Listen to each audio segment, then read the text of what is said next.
Je résisterai dans cette tempête. Elle n'aura pas victoire sur moi. Est-ce que des fois, toi aussi, des fois, tu as des tempêtes comme ça dans ta vie? On va en parler dans la pensée du jour. Céline, coupe.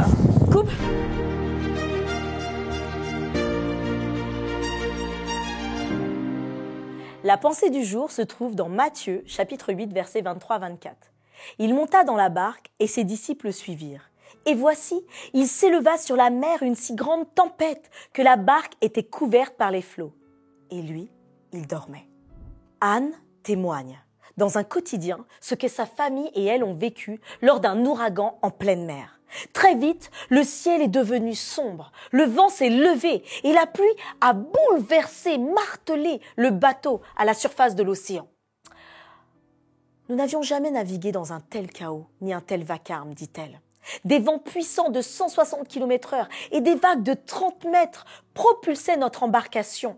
Au bout de quelques heures, nous avons perdu le contrôle de notre bateau, qui s'est complètement couché sur le côté. Fabien, son mari, a dû sortir sur le pont pour le freiner, le maintenir à flot et nous éviter d'être submergés à cause des fissures de la coque. Elle dit « Je revois mon mari pilotant notre voilier sans relâche, allant et venant dans la nuit froide et noire. Son corps tremblait et il était trempé, complètement frigorifié.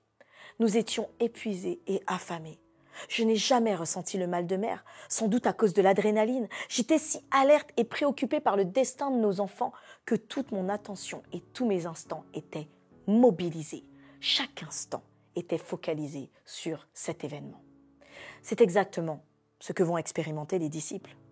Le lac de Tibériade, ou aussi appelé la mer de Galilée, est l'un des lacs d'eau douce en Israël. Mais c'est un lac aussi où il y a des différences de température telles qu'avec les hauteurs environnantes, les montagnes aux alentours, elles occasionnent de violentes tempêtes. Les disciples sont alors surpris par l'une d'elles. Ils sont dans une barque et eux aussi, au cœur d'une tempête, ont peur pour leur vie.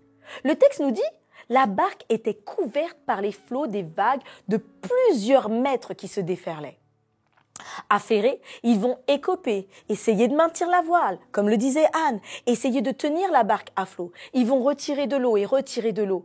Et paradoxalement, le verset 24 nous dit « Il s'éleva sur la mer une si grande tempête. La barque était couverte, mais Jésus, lui, il dormait. » Les forces des disciples s'épuisent. Ils sentent qu'ils sont à bout et ils vont dire à Jésus « Seigneur, sauve-nous, nous périssons !» Mais lui, il dort. Leur vie est en jeu et il dort. Est-ce que tu as déjà été dans cette situation où ta vie est en jeu et tu sens que rien ne se passe autour de toi? Mais Jésus savait une chose, il peut dormir. Car lui, il a toute autorité sur les vents, la mer, les montagnes, la végétation. Il dort car il sait que par une parole, il peut instantanément faire taire cette tempête. Il dort car sa vie n'est pas entre les mains des éléments, mais entre les mains du Créateur des éléments, Dieu. Il dort. Mais dans la tempête, les disciples ont oublié de regarder à Jésus. Dans la tempête, dans la noirceur, dans le froid, la peur, le suractivisme a fait place à toute possibilité de voir un miracle. Dans la tempête, ils ont oublié qui était le maître qui pouvait apaiser n'importe quelle tempête. Jésus est paisible, serein, car Dieu est au contrôle. Et il leur dira au verset 26 et 27, « Pourquoi avez-vous peur, gens de peu de foi ?» Alors il se leva et menaça les vents et la mer, et il y eut un grand calme. Ces hommes furent saisis d'étonnement et dirent, « Quel est celui-ci à qui obéissent même les vents et la mer ?»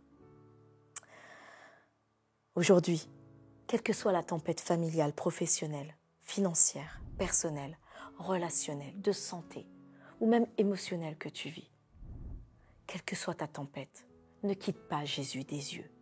Ta paix ne vient pas de l'extérieur, mais de ta foi en Jésus. Et parce que tu as cette foi, assurément, il apaisera toutes les tempêtes.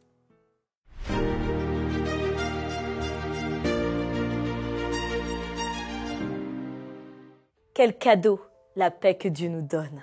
Quel cadeau qu'il nous ait dit qu'il apaisera toutes les tempêtes. Alors laisse tes commentaires, laisse ta pensée, laisse tes projets, laisse tes prières. On a besoin d'être fortifié. Pense à t'abonner, pense à liker, partage-la avec tes amis et rendez-vous demain pour une nouvelle pensée du jour.